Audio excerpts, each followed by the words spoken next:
So I'm putting flowers in the beds, even though we still are planting. This is for pollinators, as well as I use a lot of these things like the pansies and the calendia for teas and for making even for desserts. So I'm gonna put everything in here to bring some color and some life in here right now, and we're gonna come back and do some more planting. So we have things coming up from seed, and we have some transplants. I'm transplanting things that are kind of in a dwarf stage, and if I transplant it, what's gonna happen is that in the next 6 weeks, it's gonna take off and start back growing again. It resets the plants. So we're bringing everything in from outside. That's going to be too cold in the next couple of weeks. My husband has these wonderful tents over our garden beds, and this is going to kind of keep us going for the winter.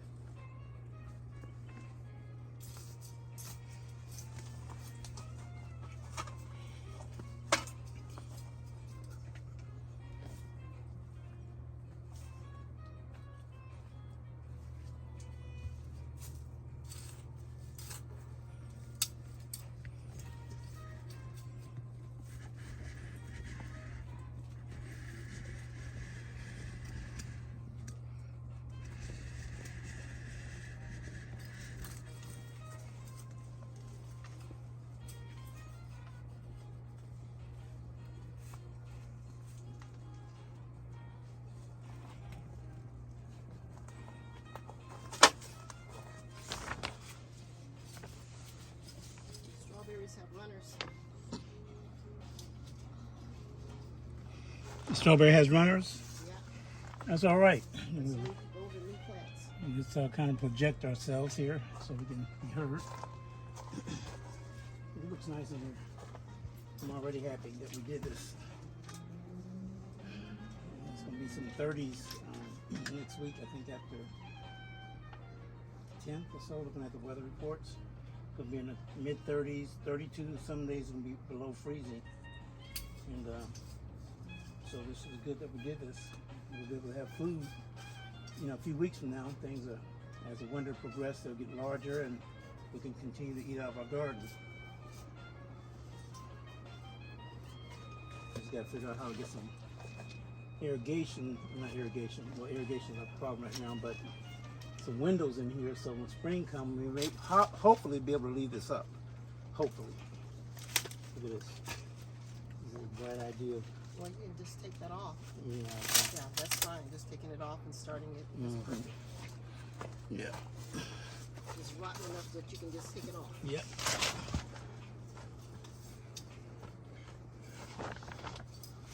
That's the wonderful thing about organics. They decompose, they go back to the soil. It's not a problem. It's our daughter calling. So I got your phone I'm taping from. Okay. Yeah.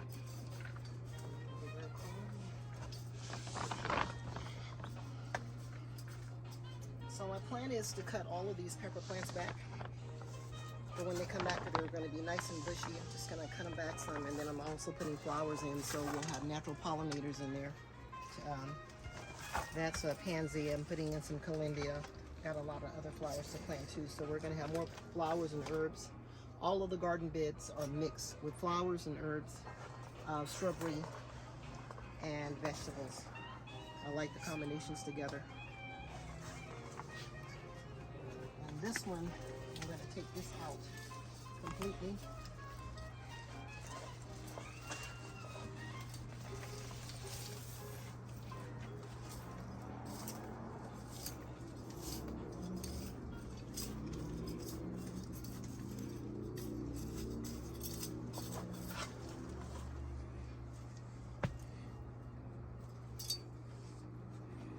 And this one. These are two kohlrabi plants. So much for me prepping the bed. Yeah, hopefully they'll be all right. They will be. Yeah. My husband doesn't do my unconventional type of gardening, but I garden and it works for me. I transplant things all the time and he's amazed. I transplant, I take things that are dying and I revive them and they come back to life and then they're even bigger and greener. The soil is good. He's just a perfectionist, so this is going to work. Just wait and see. Okay. All of these plants in here actually are transplants from other places in the garden beds, different places of the area of our home. That's what he didn't tell you. I think I mentioned that in one of my other videos. In fact, I know I did. Okay. Yeah. My bad. No, it's all right. But he knows I'm always trying to save a plant somewhere. Yeah, you're a plant saver. I see it turn brown. If it turns brown, I'm This gonna is yank it. I'm gonna say if it ain't generating life and taking up space for another plant that could be growing, I'm gonna yank it. But my wife, she's the optimist. She'll say, no, it could be saved. It could be saved. Don't tear it out of the ground, honey. And most of the time she's right. Sometimes she's not. I have to yank it. But most of the time, I'm right. Most of the time. Yeah. So this is lemongrass. I'm cutting that back. And instead of having those big karabis, you know how big karabis get, so there's no reason for them. I only put them in here because I didn't have a space for them, and they needed just one to the pots. These are 15 gallons. Karabis and cabbages, they just needed to be one in there because they get huge. And we do eat the leaves on these, by the way, too. And there's nothing wrong with a little ding in our vegetables. Some people, they think when they grow a garden, especially if they're just trying to have a show garden, it means more of them to show their garden how pretty it is, and they won't show that plants have holes in them. If the insects will eat your plants, that means you should eat them too. That means that if it's good for the insects, it's good for you. But some of these places got on display plants with no leaves, got holes in them. Those ones you know that are been fixed with chemicals, resistant, and a lot of nutrients and minerals and enzymes will not be in that plant. They genetically modify them, and they tell you that it's good. But I'd rather have the holes in the plant. In Japan, they pay good money for plants that are imperfect because they know that they got all the mineral content, they're nutrient rich and dense with enzymes and minerals. Japanese don't like perfect plants. You know, they won't buy them. At least I say the new millennial Japanese, they probably only want plants that don't have any injuries on it. But not so here.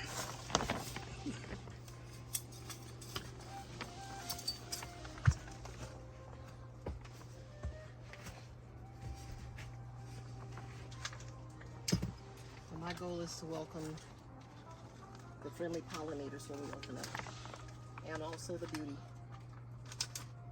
and also the benefits. All of these are beneficial.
Can you reach me that one?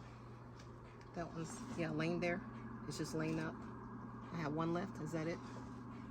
Thank you.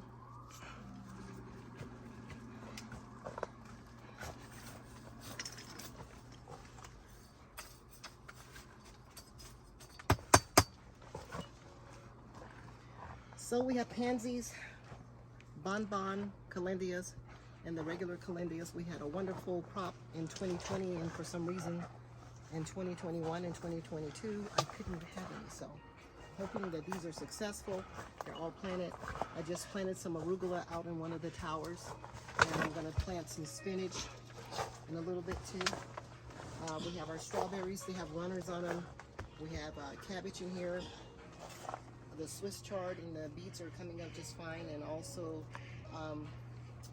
a lot of the dinosaur lacentino tail is coming up. So, and we have the honeysuckle, the Mexican honeysuckle in here too. There's a lot of stuff growing in here. Strawberries. We have some burdock. They look a little holy, but we had an infestation of tomato worms. I think we got them all. And in here we're spraying essential oils if we need it. My husband is ventilating every day, so it's pretty nice. What would you say the temperature is in here right now? What would you think? During the daytime, we don't have the heater, but during the daytime, probably around 65 to 70 when the sun's fully hitting the side of the hoop houses. See how bright the sun is? So it keeps the hoop houses nice and warm in here. But at night, I'm gonna have to run a heater out here after a while. So the night temperature is gonna remain around 65 and 70. And this tent was just put up, and I can't believe this one is warmer than the one next to it because of the sun, the way the sun is hitting the yard. So it's excellent. And all of these are cuttings that I made from our Concord grape.